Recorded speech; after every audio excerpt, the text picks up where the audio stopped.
Welcome to our podcast, ACC.24 Recap. This is your host, Pratik Doshi. I currently serve as the editor of the JACC Edge monthly newsletter, where we do a deep dive into hot topics in cardiology.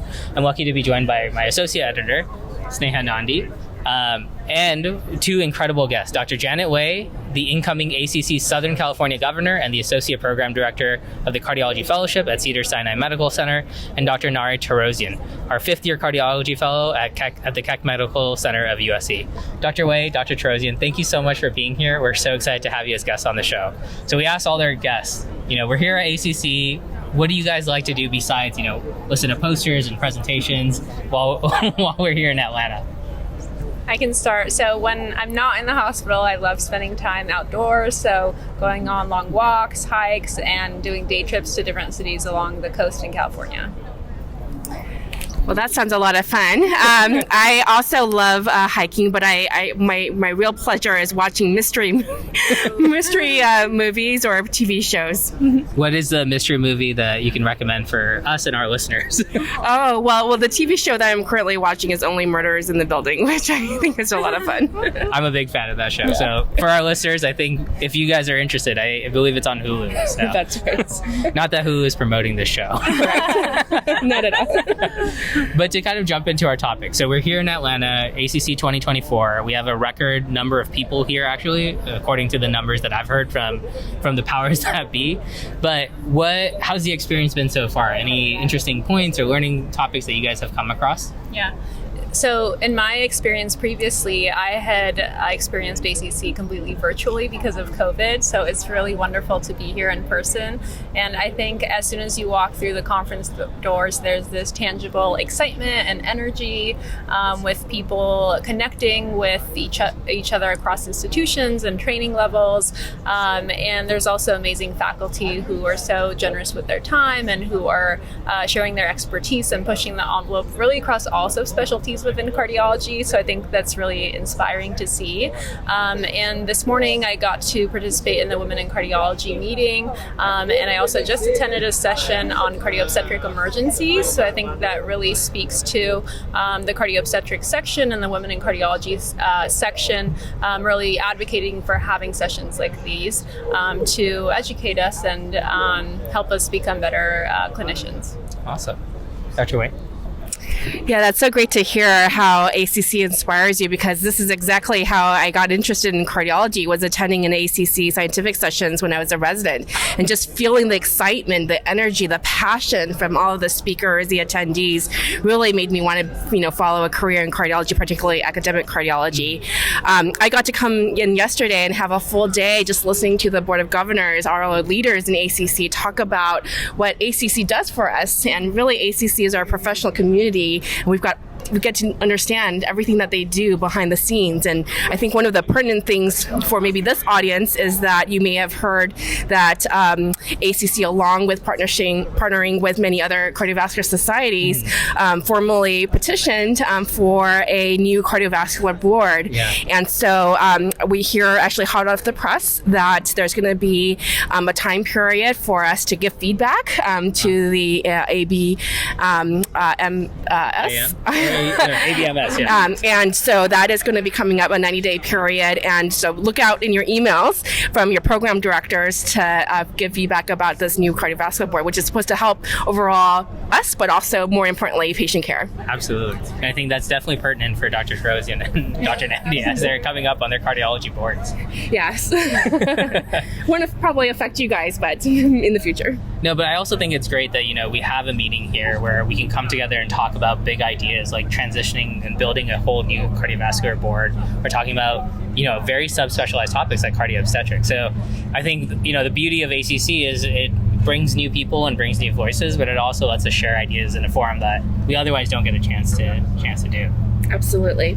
Yeah. Dr. Wei, as somebody who's involved with residents and fellows and was actually Dr. Torosyan's attending at one point when she was the chief resident over at Cedars, do you have any advice for our trainees about how you engage in research and topics in such a large conference? Yes, that's a really good question. And, of course, looking at the online program, it can be quite overwhelming. There's so many things going on. So I would advise just to spend an hour or two really looking at the different topics and trying to think about, all right, what are topics, whether they're actually lectures or abstracts or other, late-breaking clinical trials that are pertinent to your interest in cardiovascular disease. And then this is your opportunity to meet the brains behind the interventional trials, ask questions, really get to see how they develop their questions and then how they conduct their research, because that is absolutely valuable input, being able to get that directly rather than just reading it from the paper or watching it online. And so I would say make a list of those opportunities. If there are people that you're interested in collaborating with or getting mentorship, look up their names, find where they're going to be, where they're going to be standing by their posters or at a talk, and just don't hesitate to reach out. People loved that to know that you're interested in their research and that they're being inspired. Yeah, absolutely. Yeah. Dr. Torosyan, any advice for maybe some of the residents or the fellows that you've worked with about how you approach a big conference like this that has so many things going on all at once? Yeah, I agree with Dr. Wei in terms of just following your passion. I think once you identify an area where you feel that you can make an impact and where you feel drawn to that patient population and fulfilled by that work, then you can engage in the conference in a more meaningful way. And this is a great career development opportunity as well as networking opportunity. So I think taking advantage of everyone that's here in Atlanta for the purpose of advancing cardiology is a great way to prepare for a successful career in cardiology. Absolutely. So I think I'm very lucky because I get to interview all three of you who have very strong interest in women's health, especially as it relates to cardiovascular disease. So can you tell us a little bit about either some of the work you're doing either individually or some of the work that you've heard about during the conference? Yeah, I can start. So I have the pleasure of working with Dr. Uriel Kaem, and we're looking at pregnancy outcomes in women with Turner syndrome. So maternal adult congenital heart disease is associated with high rates of pregnancy complications. So I'm particularly interested in how we can improve the care of these women. And I think, women go through so many unique events in their life, whether it's pregnancy, fertility, or menopause, and these events have really long-term cardiometabolic implications that we don't fully understand. So I really look forward to understanding the association better so that we can do our best to diagnose women and treat them and really try to curb the ever-growing maternal mortality rates. Absolutely. It's very, very interesting, very needed work for the entire field. Yeah, congratulations on that important work. I also am very interested in women's cardiovascular health, and along with my colleagues at the Barbara Streisand Women's Heart Center at Cedars Sinai, we've been studying a condition called ischemia with no obstructive coronary arteries. And this is a condition that is more common in women compared to men who present with angina. And so what our current research is showing is that these women are at a higher risk for heart failure with preserved ejection fraction. And so we have several abstracts throughout this ACC where our fellows are presenting about relationships between troponin elevations, MRI findings, particularly something called myocardial steatosis, which we think could be very interesting in the pathologic mechanisms. Yeah. Last year was the first year that ACC had a cardio-obstetrics section, and has really doubled down on developing this as a field. So it's really exciting to hear about all this work that's being done. Dr. Nandi, I know you're also involved in the Women in Cardiology Committee. Any updates from that? Sure. Thank you so much for joining us. It is so heartening to hear about the research that you've done. I'm one of the new council members on the Women in Cardiology Committee, and we need more leaders like you on behalf of us.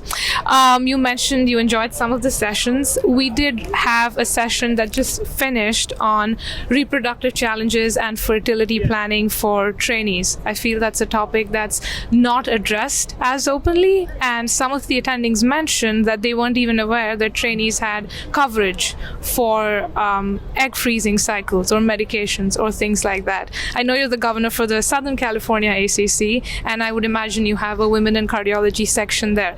Any measures that or new events that you guys have planned from point of view of trainees' reproductivity, fertility planning, or any other women in cardiology initiatives? Yes, thank you. That's a very important topic, and we do have a very active Women in Cardiology committee here in California, or not here in California, in California, and we have several upcoming events. We have a large trainee development event in which similar topics are covered. Not every institution, not every residency or fellowship has coverage of fertility benefits. It's still something that I think is increasingly recognized as being very important, and so navigating that as is this right for me is something that I think a lot of trainees have questions about, and so hopefully we will have more conversations about that. So, just to plug another member from Cedars, Dr. Martha Gulati was actually on our podcast a couple months ago, and she was highlighting, some of the changes that she's made and some of the things that she's been advocating for in order to address this really important topic, and something that honestly has gone under-addressed over the last decades over the last few decades. And it's an important part of training, and it's an important part of even recruiting women into cardiology. So it's great to see that, there's so many different levels where we're addressing this and we're talking about it. Yes, and I think it's, some people say, well, what about the men? Well, I think by really enforcing that this is just part of life, right? We have to recognize that women need time off and need to have protected maternity leave. Men are then now feeling more comfortable to take paternity leave. So there's benefits for all families. Exactly. And so it's just important for all, women and men to understand. And I really like what you said, training is part of life. It's not all of life. So, and I think we're developing a recognition of how to develop a balance between the two. Mm-hmm. Yeah. And again, these things happen when we can all come together and talk about it as an entire cardiovascular community. So I appreciate that. Cognizant of our time, I just wanted to ask, is there any other pieces of advice either you, Dr. Torosyan, or you, Dr. Wei, would like to share for our listeners? Yeah, I think it's really important to get involved in your local chapter as well as in ACC, because there's so many opportunities to connect with mentors who can really support you in the way that you need. And so I would definitely encourage everyone to do that and to take advantage of their local mentors. And your interests might be research, they might be clinical, they might be service-based, but as long as you're engaging in meaningful work and you're passionate about what you're doing, I think that will set you up for success. And as trainees, I think it sometimes feels like we're on this long journey and trying to get to the goal, but really enjoying each phase and recognizing that if you try to be your best during one phase, it will set you up for success in the next one. I think that's an important way to sort of keep perspective when it seems like you're jumping through a lot of hurdles. Yeah, absolutely.